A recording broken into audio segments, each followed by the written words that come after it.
Hello everyone, welcome to Unacademy. This is question of the day and it's Bharat Gupta. I take session for Quant and LRDI for CAT and OMET. आज की session में we will discuss a very interesting question on Quant. ये जो question है ये आपके CAT preparation और OMET preparation में बहुत हेल्प करेंगे. The process to solve this question is video को पॉज करा करो then solve it by yourself, क्योंकि धीरे धीरे आपको एक कमांड आएगा, कॉन्सेप्ट समझ में आएगा क्वेश्चन को कैसे स्टार्ट करते हैं. बिकॉज एट द एंड जब आप एग्जाम में क्वेश्चन करते हो तो आपको अगर देखो मैंने बच्चों से बहुत डिस्कशन करके एक बात देखी है बच्चों के साथ कि once the paper is completed घर आके बोलते हैं कि अरे पेपर तो आसान था, ये भी हो जाता वो भी हो जाता. बट द प्रॉब्लम इज कि आप उस वक्त एग्जाम के वक्त क्वेश्चन क्यों नहीं कर पाते हो. रीजन बीइंग प्रैक्टिस की कमी होती है, राइट. आपने बहुत से क्वेश्चन किए लेकिन अगर आपने एक पर्टिकुलर कॉन्सेप्ट पे कमांड नहीं किया then it will create problem when you solve it a second time.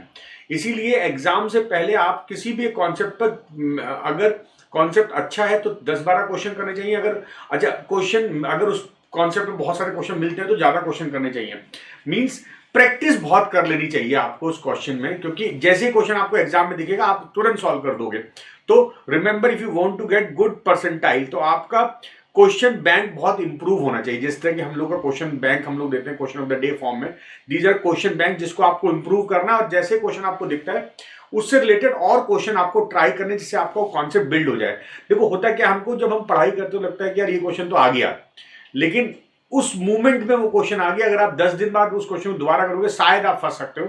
तो याद रखा करो जब भी आप कोई क्वेश्चन प्रिपेयर करते हो उसी वक्त तुरंत उस पर बेस्ड 2-3 एग्जाम्पल और कर लिया करो. आज के सेशन का जो क्वेश्चन हमारे पास है, how many 4 digit number with distinct digit are there such that the sum of digit is even. बहुत बढ़िया क्वेश्चन है. How many 4 digit number with distinct digit are there such that the sum of digit is even. तो आपको इस question में देखना है कि सम ऑफ डिजिट इवन बोला हुआ है. Try this question.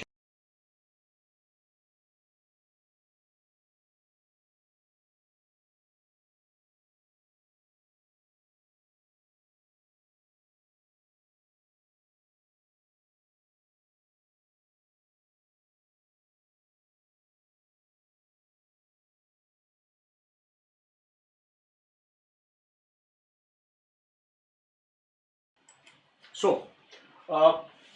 4 digit number with distinct digit are there such that the sum of digit is even. Now this is good question of permutation and combination. And remember CAT में एक question permutation combination का आता ही आता है. If we see past year papers, अगर मैं 2017 से अब तक के पेपर की बात करूं, 5 ईयर के पेपर में अगर we have total of 20 question तो उसमें 15 बार डिजिट प्रॉब्लम का क्वेश्चन आया है. तो it means digit problem is very important for your exam. Now in this case, how many 4 digit number with distinct digit are there such that sum of digit is even? तो sum of digit even कब होता है? Sum of digit is even.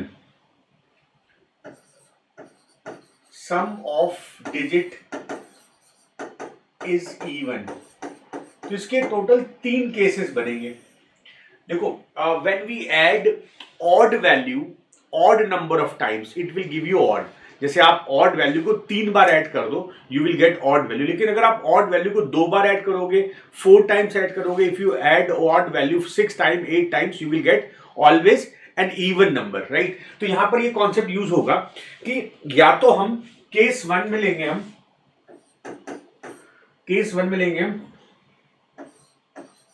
odd digit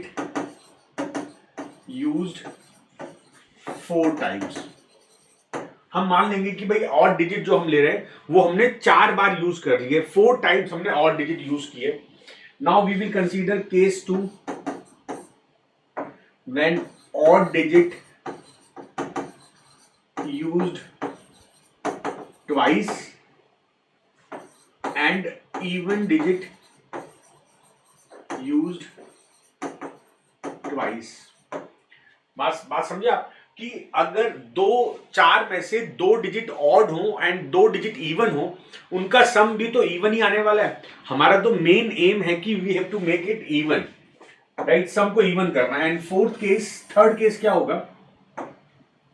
case 3 all digit even. ठीक है, ये 3 cases बनने वाले। अब इन 3 केसेस से रिलेटेड हम लोग क्वेश्चन में देखेंगे और क्या क्या पॉसिबिलिटीज है, ठीक है।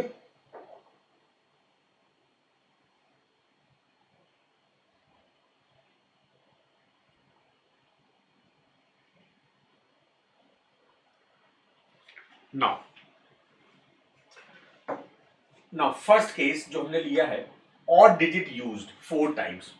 तो ऑड डिजिट क्या क्या होती है, 1 3 5 7 एंड 9। ऑड डिजिट होती है 1 3 5 7 और 9। Now we have 4 places 1 2 3 4 because we have to frame a 4 digit number with distinct digit. So out of this, first place can be filled by 5 ways, second place 4 ways, third place 3 ways, and last place 2 ways. So this is 120. So first case when we use, this is the first case when we use all 4 digit odd. This is the case, ठीक है, right. तो ये हमारा case हो गया 120 veg, यहां से हमारे पास 120 वेज आ गए।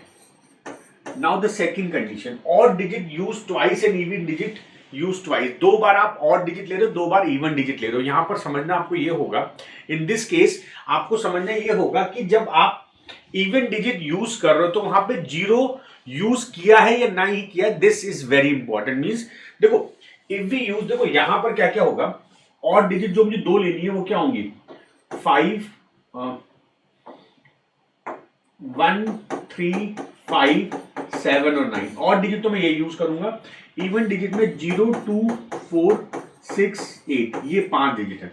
बट देखो ऑड डिजिट में तो प्रॉब्लम नहीं है, there is no problem with odd digit, there is problem with even digit, ठीक है, there is problem with even digit.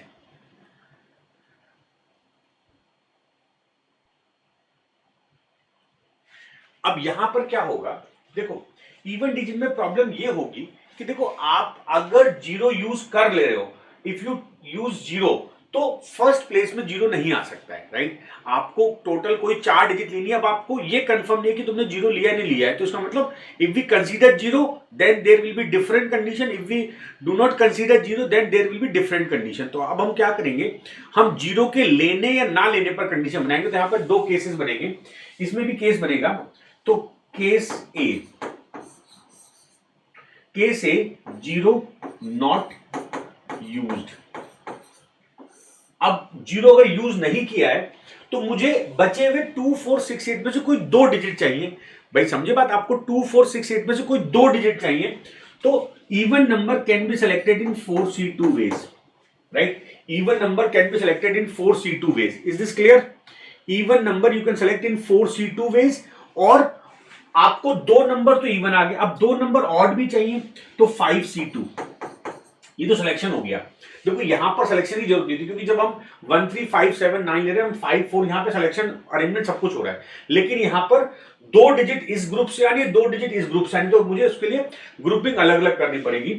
और इनटू, जब मैंने सिलेक्शन कर लिया, अब मैं इनको अरेंज भी तो कर सकता हूं। तो ऐसा करते हैं, इसको थोड़ा इधर लिख देते हैं, ओके, यही लिख देते हैं।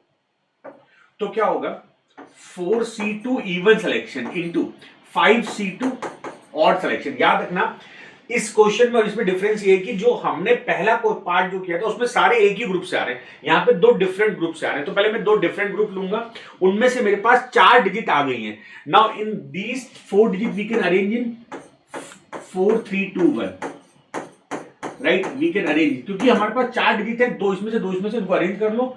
तो ये वैल्यू क्या हो जाएगी, this is 4C2 4 into 3 by 2, 4C2 4 into 3, 5C2 5 into 4 by 2 into, और ये हो गया कितना 24, 2 2 जा 4, दिस इज 12 into 24, 5 जा 120, this is 1440.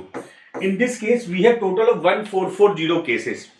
First condition, when there are 0 not used, there are 1440 case. एक वे ही हो गया, एक वे हमारा ही हो गया, ठीक है। अच्छा, अभी हम ले रहे हैं, मैंने लिया कि केस ए जब 0 नॉट यूज, अब हम लेंगे केस बी 0 यूज्ड।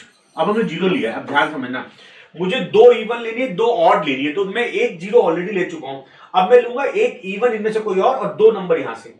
तो दिस 5C2 ऑड में से दो नंबर और इनटू, क्योंकि मैं जीरो ऑलरेडी ले चुका हूं, जीरो मुझे यूज करना है, तो मैं कोई एक नंबर लूंगा 4C1 वे में। नाउ द प्रॉब्लम इज, मैंने 5C2 किया, 4C1 किया, यहां 5C2 करना मतलब ऑड के ग्रुप में से दो वैल्यू लेना, क्योंकि मेरा क्वेश्चन ही ऑड डिजिट यूज ट्वाइस, तो मुझे दो ऑड लेना है 5C2। अब 4 में से कोई एक डिजिट लेनी, क्योंकि जीरो में ऑलरेडी यूज कर चुका हूं, तो 4C1 हो गया। नाउ अब क्योंकि मेरे पास जीरो है और कोई एक नंबर इसमें से, दो नंबर इसमें से, तो zero can't come at this place, तो this place can be filled by 3 ways. याद रखना, जब जीरो होता है तो जीरो की कंडीशन को हम पहले स्टार्ट करते हैं, we will fill the first place first, ठीक है, हम पहला प्लेस को पहले भरेंगे, उसके बाद because we can't use zero at this place, अगर जीरो यहां पर यूज हो गया तो it will not be a 4 digit number. 3 के बाद अब मैं जीरो यहां पे यूज कर सकता हूं 3 वेज, 2 वेज, 1 वेज, तो this is 5C2, 5 into 4/2, 4C1 4, और ये हो गया 18, तो 10, this is 720, this is 720, right, this is 720। आपके पास इस कंडीशन में 720 आ गया, देखो 120 वे ये, 1440 वे, 720 वेज ये, तो this is very important condition. अच्छा, थर्ड केस लेते हैं, ऑल डिजिट इवन। अगर मैं सारी डिजिट इवन लेता हूं तो इवन डिजिट में फिर वही बात है कि 0, 2, 4, 6, 8, इसमें भी प्रॉब्लम ये है कि if zero used then first place has some restriction, but if zero is not used then we can use any digit at first place। तो इसमें भी हम दो केसेस ले लेंगे। Case A, zero not used, अगर मैं जीरो को नहीं ले रहा हूं तो इनमें से चार में से चारों लेनी पड़ेंगी, this can be done 4 into 3 into 2 into 1 is equal 24, and case B, zero used. अभी एक बात समझो, देखो पिछले क्वेश्चन में, पिछले एग्जाम्पल मैंने जीरो जब नहीं लिया तो मेरे पास 2, 4, 6, 8 चारों बचते हैं जो मुझे यूज करने, क्योंकि 4 डिजिट नंबर बनाना। लेकिन जब मैं जीरो यूज कर रहा हूं तो जीरो को तो आएगा ही आएगा, उसके अलावा मुझे 3 नंबर और चाहिए, तो 3 नंबर के लिए मैं 4C3 करूंगा। This is very important. देखो परम्यूटेशन कॉम्बिनेशन में एक एक वर्ड, एक एक लॉजिक का मीनिंग होता है, थोड़ा टाइम लगता है। आप मेरी क्लासेस देखते हो और भी एजुकेटर की क्लासेस देखते हो, तो रेगुलर बेसिस पे अगर आप परम्यूटेशन करोगे, this is the easiest part. थोड़ा ट्रिकी होता है चीजों को यहां पर वैल्यू पुट करना, ये सब लॉजिक, एक चीज मिस कर दोगे क्वेश्चन खत्म हो जाएगा। यहां पर समझो आपकी, देखो जब मैंने जीरो यूज किया तो जीरो के अलावा बाकी 3 नंबर और चाहिए, तो अब बचे मेरे पास 4 नंबर, क्योंकि जीरो के अलावा बाकी में तो कोई रिस्ट्रिक्शन है नहीं। तो अगर मैं 2, 4, 6, 8 में से कोई एक नंबर लूंगा तो वो this can be done in 4C3 ways. उसके बाद अब जीरो मेरे पास है तो this place can't be fill with zero, तो यहां पे 3 वेज, फिर 3, फिर 2, फिर 1, ये आपका हो गया 4, 4C3 is 4, 3, 3 जा 9, 2 जा 18, 72, ये 72 वेज हो गए। तो मेरे पास क्या क्या हो गया, this is 72 ways, this is 24 ways. तो हमारे पास अब मुझे क्या क्या ऐड करना है, मुझे ऐड करना है एक ये वैल्यू 120, मुझे ऐड करना है 1440, ये केस बनेगा, मुझे ऐड करना है 720, मुझे ऐड करना है 72, और मुझे ऐड करना है 24, ठीक है। इन सबको ऐड कर दो, you will get your answer. Is this clear? बहुत बढ़िया क्वेश्चन है, logically this is very good question. तो total ways 120 plus 1440 plus 720 plus 24 plus 72, तो देखो 246, आखिरी में 6 आएगा, इसका मतलब these two options are not possible, right. हम ऐसे करेंगे एडिशन के बाद, हम ये भी देखेंगे क्या पॉसिबल नहीं हो सकता है, right. With this we can curtail, जब हमें पता लग गया कि आखिर में 6 आएगा तो these two option can be cancelled. अब देखो यहां पर 7 है, यहां पर 5 है, तो मेरा आंसर अगले स्टेप में आ जाएगा। देखो 246, नो 246, 6 to 8, 8 to 10, 10, 7, 17, 76, तो our answer is A option. So आपने देखा कि कितना बढ़िया क्वेश्चन था। डिजिट प्रॉब्लम में आप लॉजिकल सॉल्व किया करो, थोड़ा प्रैक्टिस करो, जीरो के आने ना आने, इवन होने, ऑड होने, तो एवरीथिंग विल बी यूज्ड, क्योंकि परम्यूटेशन कॉम्बिनेशन में एक क्वेश्चन आपको कंफर्म मिलने वाला है in this exam and every exam. और कैट के अलावा अदर मैनेजमेंट इंटरेस्ट टेस्ट में भी this is very important part. Permutation combination में बहुत इंपॉर्टेंट होता है कि आपको कैसे अरेंज करना है, लॉजिकल क्या है, why we why we use this, हमने यहाँ पर क्यों नहीं यूज किया, यहाँ पे क्यों यूज किया, ये सब आप जब बेसिक कवर कर लोगे then it will become very very easy. I think this solve your query. With this question, we will meet you with some more question of the day. All the best.